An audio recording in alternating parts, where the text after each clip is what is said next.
Welcome po sa Crafty Kitchen Channel. Ngayon po, gagawa po tayo ng homemade sour cream. Kasi po yung mga recipe po natin for cakes, nagre-require po sila ng sour cream. Ngayon, yung mga sour cream na ready-made, store-bought sour cream, nabibili lang po yon sa mga malalaking grocery shops. Pero minsan, wala rin pong stock. Kaya, kung kailangan nyo pong gumamit ng sour cream, pwede po kayong gumawa ng sarili nyo. Yan. Andito po ngayon sa bowl po natin is yung 1.5 cup ng full cream milk po yung ginamit ko.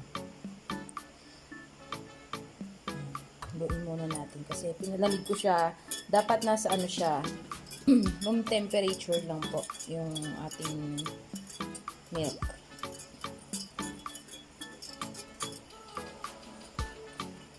Then, meron po tayong 1.5 tablespoon ng lemon juice. Ilalagay lang po natin yun sa milk at hahaluin po natin.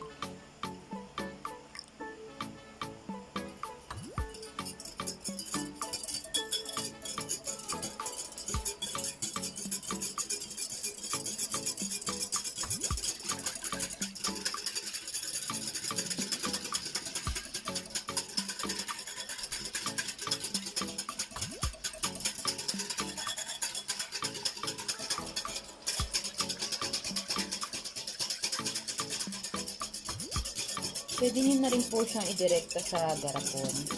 Doon nyo na rin po lalagay yung lemon juice, saka nyo po siya kakalugin. Pero ako po mas gusto ko siyang haluin. Para talagang sure na halong-halo talaga.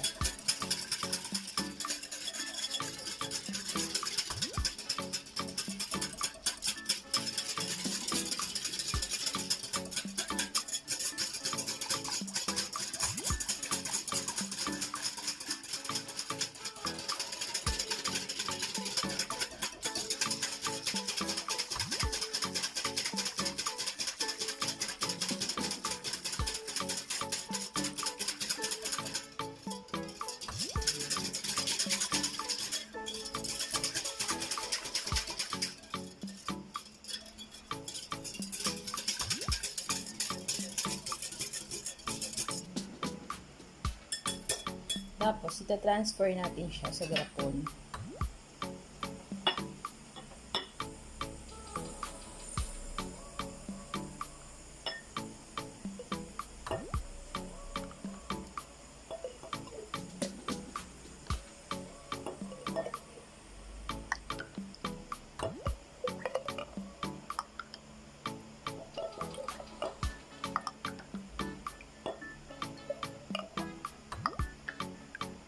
Ang sukat po is 1:1. Pag 1 cup po yung milk nyo, 1 cup tablespoon din po, ay 1 tablespoon din po yung lalagay nyo pong lemon juice. So, ulit po, 1:1. So, 1 cup ng milk, 1 tablespoon ng lemon juice.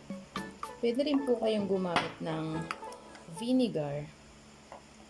Ganon din po yung sukat. 1 tablespoon ng vinegar sa 1 cup of milk. Kaya lang, mas pinili ko pong gumamit ng lemon juice para po yung flavor.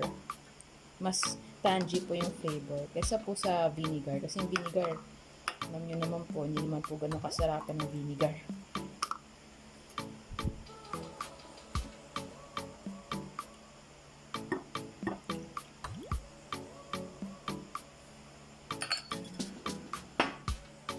After po nito, kukuha lang po tayo ng tissue.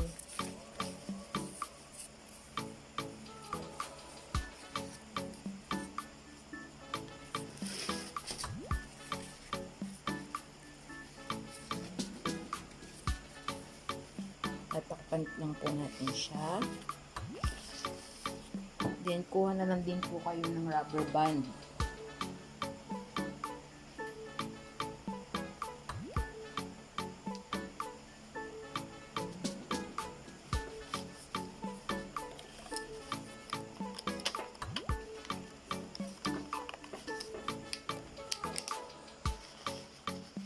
Hayaan nyo lang po siya sa room temperature for 24 hours, saka po natin siya babalikan.